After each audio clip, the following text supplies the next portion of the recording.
अद्भुत है हमारे महादेव। इनकी लीला का क्या कहना। इसलिए भैया महाकालेश्वर हम गए इसलिए ये कथा नहीं बताई। भागवत कथा में भी भोले बाबा का बड़ा महत्व है। हाँ, क्या महत्व है। भागवत कथा के वक्ता श्री सुखदेव जी महाराज इन्हीं का ही रूप है। बोलो हर हर महादेव। जब वेद व्यास जी ने भगवान शंकर की तपस्या की तो भगवान शंकर ने वरदान देते हुए कहा, जाओ हम तुम्हारे घर पर संतति रूप में आवेंगे और श्रीमद् भागवत महापुराण का प्रचार करेंगे। कल जब श्रीमद् भागवत महापुराण की कल की कथा में रचना हो गई तो श्री व्यास जी के मन में विचार आया, अब इसका प्रचार कौन करेगा। देखो भैया, बनाना सरल है पर दुनिया तक पहुंचाना बड़ा कठिन है। बोलो जय सिया राम। जोर से बोल दो, और जोर से बोल दो, जरा और जोर से बोलो। भैया वेद व्यास जी को अपने पुत्र सुखदेव जी की याद आ गई। सुखदेव जी कौन है। आहा हा। एक बार भगवान शंकर कैलाश पर्वत पर बैठे थे, पार्वती जी सामने, पर भोले बाबा तो ध्यान में मगन। नारद जी पहुंच गए। कौन पहुंच गया। नारद जी। नारद जी पार्वती जी को उकसाते हुए बोले, मैया आप तो भोले बाबा को बहुत मानती हो, भोले बाबा भी आपको मानते हैं, पर तुम्हें भोले बाबा के सभी राजों का, रहस्यों का पता नहीं होगा। पार्वती जी बोली, नारद जी हम तुम्हें जानते हैं, एक दूसरे में लड़ाई फंसाकर मजा लेने का तुम्हारा पुराना काम है, हम तुम्हें जानते हैं, हमें बातें मत बनाओ। नारद जी बोले, मैया हम बातें ना बना रहे, सच सच बतावे, भोले बाबा जो गले में मुंडों की माला पहनते हैं तुम्हें पता है वो किसकी है। पार्वती जी बोली, हमें पता नहीं है। नारद जी बोले, तुम्हें तो फिर ये भी पता नहीं होगा कि भस्म किसकी रमाए। पार्वती जी बोली, ये भी हमें पता नहीं है। तो नारद जी बोले, महाराज मैया फिर तो एक और बात तुम्हें पता नहीं होगी। बोले क्या। बोले इनकी पहले भी एक शादी हो चुकी है। पार्वती जी बोले, हाँ। नारद जी बोले, तो पार्वती जी बोले, बताओ वो कहां रहती हमारी सौतन।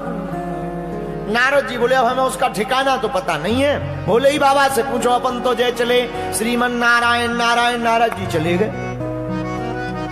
अब तो पार्वती जी के दिमाग में वही बात घूमे, और कोई भी भाई धर्म पत्नी कोई भी हो, सौतन की बात आ जाए आग लग जाती है। बोलो सीताराम। जोर से बोलो, चाहे कोई मजाक में भी कह दे आग लग जावे। बोलो जय हनुमान जी की। पार्वती जी बैठी कि अब जागने दो भोले बाबा को, अभी मजा लेते हैं। अब भोले बाबा जागे समाधि से, राम राम राम राम राम सीताराम सीताराम सीताराम। पार्वती जी बोली, हमारी सौतन से करो सीताराम, हमसे मत करो। भोले बाबा बोले, क्या बात है देवी जी, आज तो उठते ही ना प्रणाम ना आरती ना बंदन, सीधा सा उल्टा सीधा प्रवचन मंगलाचरण हो रहा है, क्या बात है। पार्वती जी बोली, हमें बात ही नहीं करनी, जब तुम पहले ही शादी कर चुके तो हमें बताया क्यों नहीं आज तक। भोले बाबा ने कहा, ये कौन सी खाज फंस गई। भोले बाबा बोले, देवी जी एक बात बताओ, नारद जी तो नहीं आए थे। पार्वती जी धीरे से हिला के बोली, हाँ वो आए तो थे। शंकर जी बोले, तब तो कुशल है, बातों से काम चल रहा, ये जहां भी जाते हैं सीधा लट्ठी उठवा देते हैं। बोलो जय हनुमान जी की। क्या हो गया, आप क्यों नाराज बैठी हो। पार्वती जी बोली, महाराज हमने सुना आपकी पहले शादी हो चुकी। भोले बाबा बोले, सही बात है। पार्वती जी बोली, महाराज अब बात तो बाद में होगी, पहले ये बताओ ये मुंड किसके हैं, ये जो मुंडों की माला है ये किसकी खोपड़ियां हैं। शंकर जी बोले, बताएंगे। और कोई प्रश्न। हाँ महाराज, ये जो भस्म है ये किसकी है। अब भगवान शंकर ने पार्वती जी को बैठाया सामने, बैठो देवी जी। आपने सही सुना, हमारा पहले भी विवाह हो चुका। किसके साथ महाराज? मुस्कुराते हुए त्रिभुवनपति भूत भावन महादेव बोले, देवी हमारा विवाह किसी और के साथ नहीं, तुम्हारे ही साथ हुआ। पूर्व जन्म में तुम सती थी, इस जन्म में तुम पार्वती बन गई हो। अच्छा महाराज, तो महाराज ये मुंडों की माला किसकी है? भोले बाबा बोले, ये भी तुम्हारी है। हमारी महाराज? हाँ, जितने मुंड हैं इतनी बार तुम जन्म ले चुकी, शरीर त्याग चुकी, और हम तुमसे इतना प्रेम करते कि जब भी तुम शरीर त्यागती हो तुम्हारे मुंडों की माला बनाकर हम अपने हृदय के पास सदा रखते हैं। पार्वती जी बोली, महाराज रुकियो रुकियो रुकियो रुकियो रुकियो, केवल हम ही भर गए, आप एक भी बार गायब नहीं भये? क्या हम ही भर गए, आप एक भी बार नहीं गए? बोले बाबा बोले, देवी जी हमने अमर कथा को सुन रखा है, और जो अमर कथा को सुन लेता है वो फिर अमर हो जाता, मरता नहीं है। पार्वती जी बोली, महाराज वो जो भी कथा जड़ी बूटी हो हमें और खिवाए दो, कौन लफड़ों में पड़े बार बार, कम से कम अगली बार ये शक तो पैदा नहीं होगा। बोलो जय बजरंगबली। अच्छा, पर तीसरी बात नहीं बताई महाराज, ये भस्म किसकी है? बोले बाबा बोले, दो लोगों की। कौन कौन की? एक बोले, जब तुम शरीर त्यागती हो तो हम तुमसे इतना प्रेम करते कि तुम्हारी देह जब भस्मीभूत हो जाती तब उसी भस्म में हम लौटने लगते हैं। और दूसरा, राम भक्तों की भस्म हम अपने तन पर लगाते हैं। अच्छा महाराज, बाबा अब बातें मत बनाओ, हम इतने बार चले गए, आप एक भी बार नहीं गए, वो बूटी हमें भी खवाओ। बोले बाबा बोले, वो खवाई नहीं जाती, सुनाई जाती है, पिलाई जाती है। महाराज पिलाओ, अभी बर्तन ला रहे हम। नहीं नहीं नहीं नहीं, बर्तन से नहीं पिलाई जाती, फिर कानों से पीना पड़ता है। अच्छा महाराज, कानों से कौन सी बूटी? अरे भैया, बोले बाबा बोले, देवी जी वो कोई और बूटी नहीं है, राम कथा ही अमर कथा है, कृष्ण कथा ही अमर कथा है। जो भी इस कथा को भाव पूर्वक सुनेगा, सिद्धांत पूर्वक सुनेगा, भैया वह मौत से परे हो जाएगा, मौत उसका बाल बांका नहीं करेगी, वह उसका तन जरूर मर जाएगा पर आत्मा को कोई नहीं मार सकता है। महाराज हमें भी वो कथा का रसपान कराओ। भोले बाबा ने डमरू बजाई, जितने भी पशु पक्षी थे सब कैलाश पर्वत के भाग गए, लेकिन एक छोटा सा तोता उसी बरगद के पेड़ के ऊपर रह गया, वो भाग नहीं पाया, छोटा था। भोले बाबा ने कथा सुनाई, पर कथा होते के बीच में पाप उठे अकुलाए, या सोवे या लड़ पड़े या उठ के भग जाए। कथा के बीच में एक खतरा होता है, पूछो क्या? कई बार तुम देखना कथा के बीच में इतनी बढ़िया नींद आती है, इतनी बढ़िया नींद आती है कि बिस्तर मिल जाए तो 6 महीना उठे ही ना, कुंभकर्ण जैसे ऐसा लगता है। हाँ बोले क्यों? बोले कथा होते के बीच में पाप उठे अकुलाए, जो भीतर पाप रहते उन्हें लगने लगता अब हमें हाउस खाली करना पड़ेगा क्या, अब हमें भागना पड़ेगा क्या?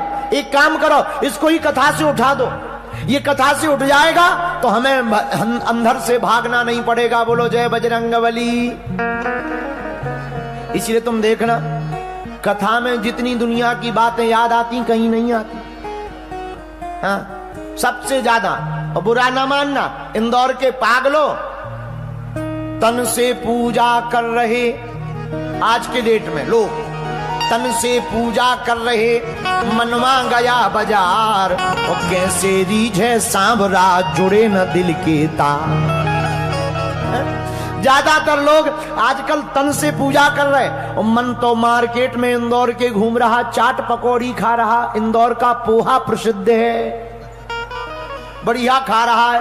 फिर कहते गुरुजी कृपा नहीं होती ठटरी के बरे नक कटा है। भाई तन से पूजा करोगे तो कहां से कृपा हो जाएगी? बोलो जय बजरंग बली की। उपाय क्या है? मन से पूजा करनी चाहिए। अरे राम राम सब कोई भजे, पर दशरथ कहे न कोई, और जो एक बार दशरथ कहे कोटि यज्ञ फल हो। अच्छा ये दशरथ क्या है? दशरथ, दशरथ, ये दशरथ क्या है?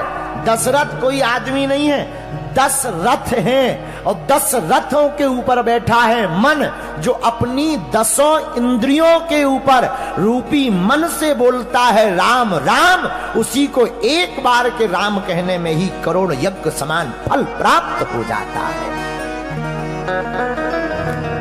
बोलो सीताराम। अरे जोर से बोलो, थोड़ा और जोर से बोलो। भोले बाबा ने भैया अमर कथा सुनाई। अमर कथा में पार्वती जी बीच में सो गईं, तो जो तोते का बच्चा ऊपर बैठा था उसके कानों में अमर कथा गई तो चेतना आ गई, और चेतना इतनी प्रबुद्ध आई कि वो बुद्ध और प्रबुद्ध बन गया। तो जब पार्वती जी सो गई तो कथा में बीच बीच में जवाब देना चाहिए। हाँ महाराज बढ़िया कह दी, हो हाँ जय हो। ये बीच बीच में बोलने से कथाकार का मन लगा रहता है कि तुम्हें समझ में आ रही। बोलो जय बजरंग बली। कुछ लोग तो वरना ऐसे बैठ जाते जैसे घर से पिट करके आए हो गए। हाँ, घर से पिट करके आए हो अपनी, बिल्कुल यहाँ पर बिल्कुल आराम करने आए। एक आदमी हमें मिला, हमका एक बात बताओ तुम कथा में क्यों इतनी ज्यादा क्यों कथा में जाते हो? बोले घर में 3 घंटा कम से कम बच तो जाते। हमका मतलब है, बोले घर में रहो तो पत्नी की बातें सुननी पड़ती, कम से कम पत्नी से तुम ठीक हो गुरुजी। बताइए, बाद में पता लगा वो भी मूसा खेड़ी का था। बोलो सीताराम सीताराम। तो भोले बाबा ने कथा सुनाई, वह सुख यानी तो तोता बीच बीच में जवाब देने लगा। जब बीच बीच में जवाब देने लगा, ओ हो कहते अमर कथा शिव शंकर भोले दानी, हुंकारी भरे माता पार्वती। पार्वती जी हुंकार भरती रही, पर मध्य में ही वह जब पार्वती जी सो गई तो तोता ने हुंकार भरी। जब कथा पूरी हो गई और कथा विराम हुई तो भोले बाबा ने पार्वती जी से पूछा, काओ देवी जी कथा सुनी? हाँ महाराज। अच्छा पूरी सुनी? हाँ महाराज। सुनाओ हमने क्या क्या सुनाया? तो जहां तक उन्होंने सुनी थी सो तो पार्वती जी ने बढ़िया सुना दी। जहां से सो गई थी वहां से ही वो भोपाल सागर की रास्ते चलने लगी। भोले बाबा बोले, देवी जी गड़बड़ है, लगता है तुम सो गई थी। धीरे से पार्वती जी बोली, जी महाराज, पर एक बात बताओ, हुंकार किसने भरी? हा जब भोले बाबा ने धरि ध्यान देखो, भोले बाबा जैसे ही ध्यान धर करके देखा, कौन है जिसने हमारी अमर कथा को सुना? तो कोई ऊपर तोता दिखाई पड़ा, हाथ में त्रिशूल भोले बाबा ने लिया। दंडत करन हेतु शिव दौड़े, झट त्रिशूल कर धार्यो। दंडत करने के लिए त्रिशूल हाथ में लिया, हम मार देंगे, तुमने हमारी कथा चोरी से सुन ली है। वो तोता प्राण बचा करके भागा, बड़ी दूर तक भागा। आगे आगे तोता, पीछे पीछे शंकर जी। इनका नाम ही है भोले बाबा। पीछे पीछे भोले बाबा, आगे आगे तोता। वो तोता भागता भागता कहीं जगह नहीं मिली तो वेद व्यास जी की पत्नी धान फटक रही थी, धान। उसी समय उनको जमुहाई आई, और जैसे ही जमुहाई आई वह छोटा सा तोते का बच्चा मुख के द्वारा उन वेद व्यास जी की पत्नी के पेट में चला गया। अब भोले बाबा आए त्रिशूल लेकर के, वेद व्यास जी से बोले, हे महाराज तुम्हारे घर में हमारा दुश्मन घुस गया है, भेजो उसे बाहर। वेदव्यास जी बोले महाराज आपका कौन शत्रु? बोले बाबा बोले एक चोर है, चोर, उसने हमारी कथा चुरा ली। तो वेदव्यास जी बोले महाराज जी कौन सी कथा? अमर कथा, उसने हमारी अमर कथा सुन ली।